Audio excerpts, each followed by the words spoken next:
Episode की शुरुआत होती है साफी कैफे के सीन से जहां अनुपमा अपनी नई लाइफ और प्रोफेशनल जर्नी पे फोकस कर रही होती है। अनुपमा नया मेन्यू लिखती है तो बंकू को उसकी राइटिंग पसंद आती है, जिसकी वजह से वो कहता है कि मेन्यू आप ही लिखने वाली हैं। तभी अनुपमा को अनुज की याद आती है तो वो मन में सोचती है कि क्या आप ऐसे ही मुझे आके मोटिवेट करते रहेंगे कपाड़िया जी। इधर मंकू साफ सफाई कर ही रहा था कि वो सोफे से गिर जाता है। अनुपमा कैफे का इंटीरियर फर्नीचर और सिटिंग अरेंजमेंट देखकर थोड़ी कंसर्न दिखाई देती है, क्योंकि कुछ चेयर और टेबल्स डैमेज लग रहे होते हैं।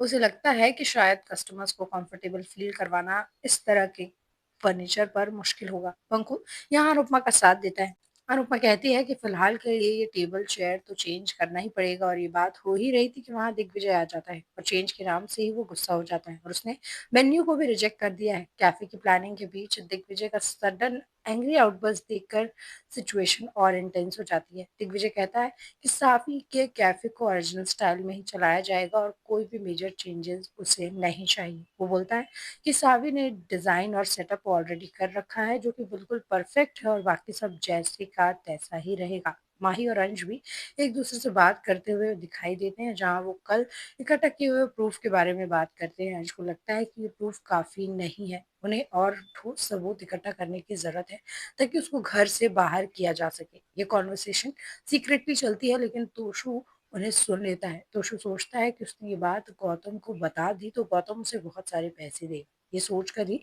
वो बहुत ज्यादा खुश हो जाता है। जब अनुपमा दिग्विजय को बोलती है कि सोफा टूटा है तो दिग्विजय उल्टा बंकू को ब्लेम करता है कि उसने सोफा तोड़ दिया होगा। अनुपमा उसे समझाने की कोशिश करती है, लेकिन दिग्विजय साफ मना कर देता है। उसे लगता है कि कैफे में चेंज करके अनुपमा उसमें अपनी छाप छोड़ देगी, जो कि उसे बिल्कुल भी बर्दाश्त नहीं है। वो कहता है जो साबी ने बनाया है उसमें बिना कोई छेड़छाड़ किए उसी तरह चलेगा, और अगर आप इसे ऐसे नहीं चला पाएंगे तो मैं किसी और को हायर कर लूंगा। इस लाइन सुनते ही अनुपमा को शौक लगता है। इस मोमेंट पर सावी कैफे का कॉन्फ्लिक्ट एपिसोड का सेंट्रल ड्रामेटिक पॉइंट बन जाता है।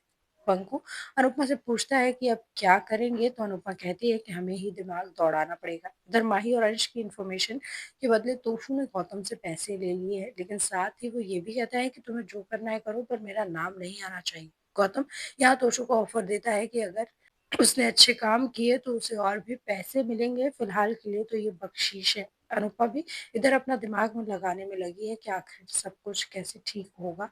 तभी दिग्विजय के पड़ोसी उसे मिलते हैं और अनुपमा उन्हें बताती है कि कैफे खुल रहा है, और बट वो लोग कहते हैं कि ये बात किसी को नहीं पता है, इसीलिए सावी के कैफे रीओपनिंग की पब्लिसिटी करनी चाहिए। जिसके बाद वो आसपास के लोगों को कैफे के बारे में बताती है और वहीं पड़ोसी अनुपमा को अपनी बेकरी से ब्रेड भी देते हैं। इधर बा और बापू जी को घर खर्च मैनेज करने में बहुत ज्यादा परेशानी होती है।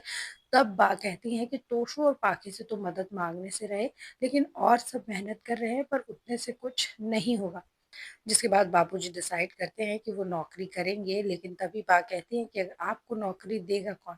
तो बापूजी कहते हैं अगर वो अनुपमा को नई राह दिखा सकते हैं तो उन्हें क्यों नहीं। लेकिन बा कहती हैं कि अगर ऐसा है तो वो खुद कोई काम कर लेंगे। दोनों एक दूसरे को मना करते हैं, लेकिन चुपके से ये भी डिसाइड करते हैं कि दोनों बिना एक दूसरे को बताए ही काम ढूंढेंगे। ये सब हो ही रहा था कि वहाँ पाखी ईशू के लिए महंगे आउटफिट्स और मेकअप लेके आती है, और ये सब देखकर बा और बापूजी दोनों बहुत दुखी होते हैं। अनुपमा को भी वो ज्वेलर मिलता है जिसने अनुज की चेन दी थी, और वो उस चेन को कुछ और दिन संभाल कर रखने के लिए कहती है। तो उल्टा वो ज्वेलर बताता है कि जब से वो चेन आई है हमारी अर्निंग और बढ़ गई है, इसलिए उसे संभाल के रखा है। और ये सुनकर अनुपमा भी खुश हो जाती है।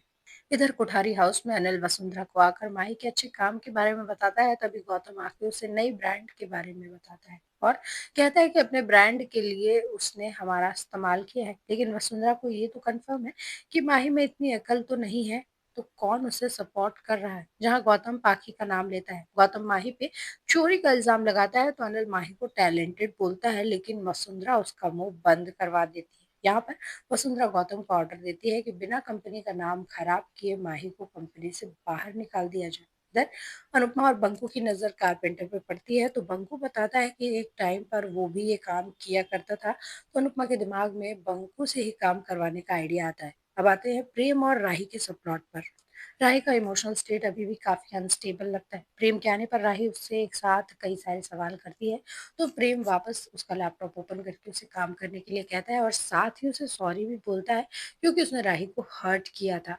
प्रेम ने जिस तरह से राही से बात की उसके बारे में सोचकर वो खुद पर नाराज़ होता है और साथ ही ये भी कहता है कि उसे इतना गलत होने पर भी राही कैसे उसे इतना प्यार कर सकती है। राही प्रेम को शांत करती है, राही उसे समझाती है कि उसकी फ्रस्ट्रेशन वो किसी न किसी पर तो निकालेगा ही, तो इट्स ओके, पर प्रेम के लिए ये बिल्कुल भी ठीक नहीं है। राही प्रेम को हमेशा के लिए सपोर्ट करने की बात करती है, तो वो सबकी मेहनत का एग्ज़ाम्पल देती है, तभी उसके मुँह से अनुपमा का नाम निकल जाता है, जिससे प्रेम का एक्सप्रेशन बिल्कुल चेंज हो जाता है। उसकी सैडनेस गुस्से में बदल जाती है और वो अनुपमा का नाम उस घर में दोबारा कभी ना लेने से साफ मना कर देता है और कहता है कि उसे नहीं पता कि कब तक उनसे नफ़रत करने वाला है और अनुपमा ने प्रेम की वैल्यू नहीं की, इसलिए वो भी उनकी वैल्यू नहीं करने वाला। प्रेम राही को अनुपमा का सपोर्ट करने की भी छूट देता है, लेकिन फिर वो दोबारा प्रेम के पास लौट के ना आए, ये भी धमकी देता है। ये सुनकर राही के भी होश उड़ जाते हैं। तो क्या ये नफ़रत कभी खत्म होगी और क्या अनुपमा सावी के लव यू ज़िंदगी कैफ़े को चलाने में सक्सेसफुल